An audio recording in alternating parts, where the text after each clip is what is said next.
Good morning विद्यार्थी मित्रांनो. आज आपण आपल्या नवीन चॅप्टरची सुरुवात करतो आहे, ज्याचं नाव आहे force and pressure. Force and pressure म्हणजे बल आणि दाब. तर चला या इंटरेस्टिंग चॅप्टरची सुरुवात करूया. Can you recall what is force? इथे व्हॉट इज फोर्स हे विचारलेलं आहे. तर फोर्स म्हणजे काय? तर बघा, फोर्सची सिंपल डेफिनेशन आपण अशी करू शकतो की any pull or push on object it is called force. म्हणजे एखाद्या वस्तूला जेव्हा आपण पुल करतो, ओढतो किंवा पुश करतो म्हणजे ढकलतो, दॅट इज कॉल्ड फोर्स. आता बघा, इथे न्यूटनचा फर्स्ट लॉ सांगितलेला आहे. तो तुम्ही नेहमीसाठी लक्षात ठेवा. न्यूटनचा फर्स्ट लॉ काय म्हणतो बघा, एखादी वस्तू स्थिर असेल तर ती स्थिरच राहील, आणि कधीपर्यंत? जोपर्यंत तिच्यावर फोर्स लागत नाही तोपर्यंत. किंवा एखादी गतिमान वस्तू असेल तर ती गतिमानच राहील. कधीपर्यंत? जोपर्यंत तिच्यावर फोर्स लागत नाही तोपर्यंत ती थांबणार नाही. तर असा सिंपल न्यूटनचा फर्स्ट लॉ आहे. बघा इथे काय म्हटलं आहे, a stationary object on which no force is acting remain stationery.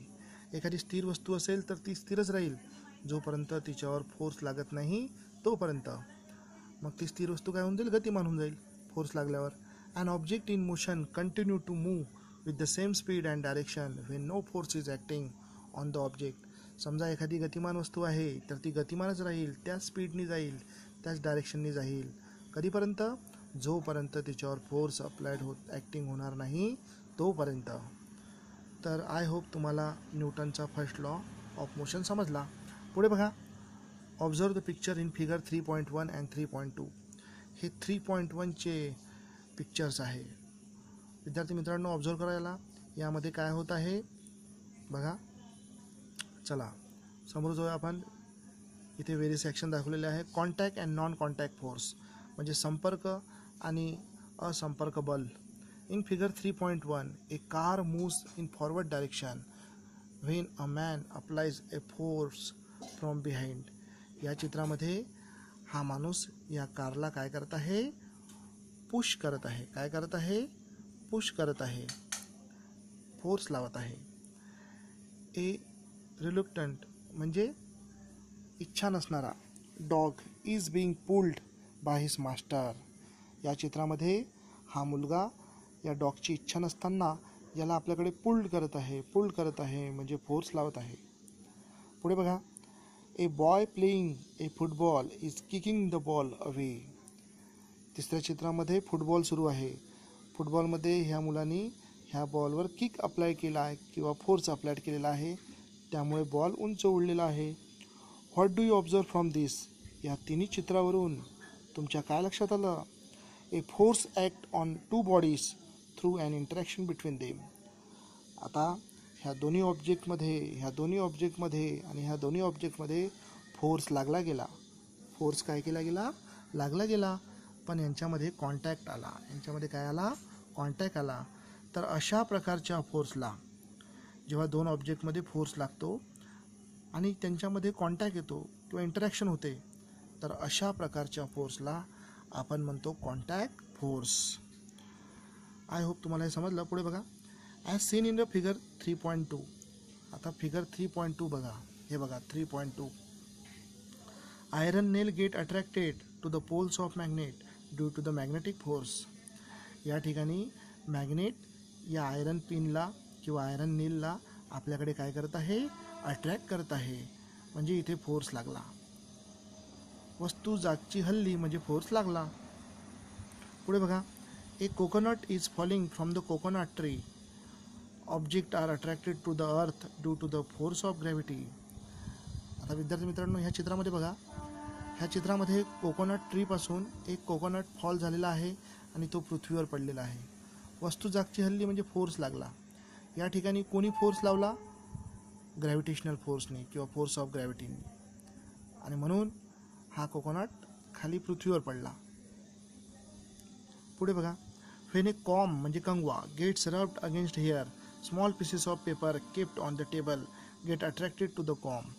जर कंगवा आपण एखाद्या ड्राय केसाला घासला तेव्हा, आणि तो कागदांच्या पीसेस जवळ नेला तर कागदांचे पीस अलगद त्याच्याकडे काय होते, अट्रॅक्ट होते आणि त्याच्याकडे जाऊन चिपकते.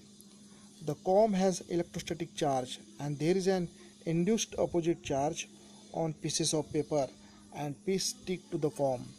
या ठिकाणी इलेक्ट्रोस्टॅटिक फोर्स लागला गेला, या ठिकाणी इंड्युस्ड चार्ज तयार झाले, पॉझिटिव्ह आणि निगेटिव्ह, आणि म्हणून इथे हे पीसेस ऑफ पेपर इथे अट्रॅक्ट झाले. आता बघा, in figure 3.1 a force is seen to act through direct contact of the object via one more object. Such a force are called contact force. आता विद्यार्थी मित्रांनो, या चित्रामध्ये बघा, या चित्रामध्ये इथे फोर्स लागला गेला, दोन ऑब्जेक्टमध्ये फोर्स लागला गेला, पण यांच्यामध्ये कॉन्टॅक्ट आला, इंटरॅक्शन झालं, तर अशा प्रकारच्या फोर्सला आपण म्हणतो कॉन्टॅक्ट फोर्स. आता इथे बघा 3.2मध्ये इथेसुद्धा फोर्स लागला गेला, इथेसुद्धा फोर्स लागला गेला, आणि इथेसुद्धा अर्थ आणि कोकोनट यांचा फोर्स लागला गेला, पण यांच्यामध्ये कॉन्टॅक्ट आला नाही, यांच्यामध्ये इंटरॅक्शन झालं नाही. तर अशा प्रकारच्या विदाऊट कॉन्टॅक्ट होऊन फोर्स लागलेल्या फोर्सला आपण म्हणतो non contact force. I hope तुम्हाला हे समजलं. In figure 3.2 a force is applied between two object even if the two object are not in contact. Such a force are called non contact force. Muscular force. Muscular force is an example of contact force. Contact फोर्सचं उत्तम उदाहरण म्हणजे muscular force, स्नायुबल, and it is applied to object with the help of our muscle. आता आपण आपले रोजचे रोज काम करतो, त्याच्यामध्ये कोणकोणते काम करतो बघा. It is applied to several cases such as lifting, एखादी वस्तू उचलतो, पुश करतो, ढकलतो, किंवा पूल करतो म्हणजे ओढतो, त्यावेळेस आपण कॉन्टॅक्ट फोर्स लावतो. तर muscular force is a very good example of contact force. याच्या उलट contrary, force like magnetic force, gravitational force, electrostatic force are act without contact. Therefore this are example of non contact force. तर lifting, pushing, pulling हे उदाहरणं होते कशाचे, contact फोर्सचे.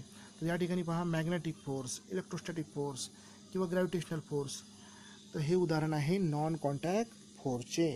आता पुढे बघा विद्यार्थी मित्रांनो, when a ball is kept on the table and push a little it moves ahead and get slow and stop.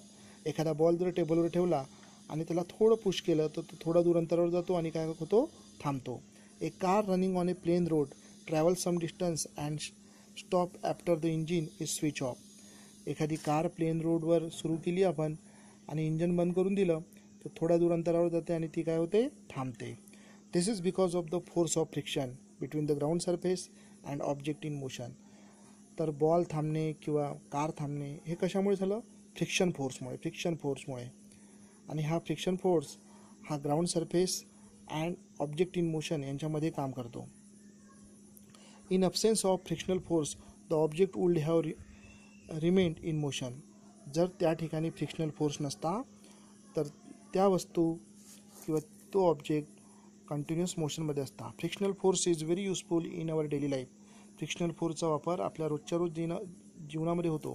While walking, जेव्हा आपण चालतो, we push the ground behind with our feet. जेव्हा आपण चालतो त्यावेळेस काय होते, फ्रिक्शनल फोर्सचा आपण वापर करतो. In the absence of friction we will sleep and we will not able to walk. जर फ्रिक्शन फोर्स नसता तर आपण तिथे घसरून पडलो असतो. All the object in motion have frictional force.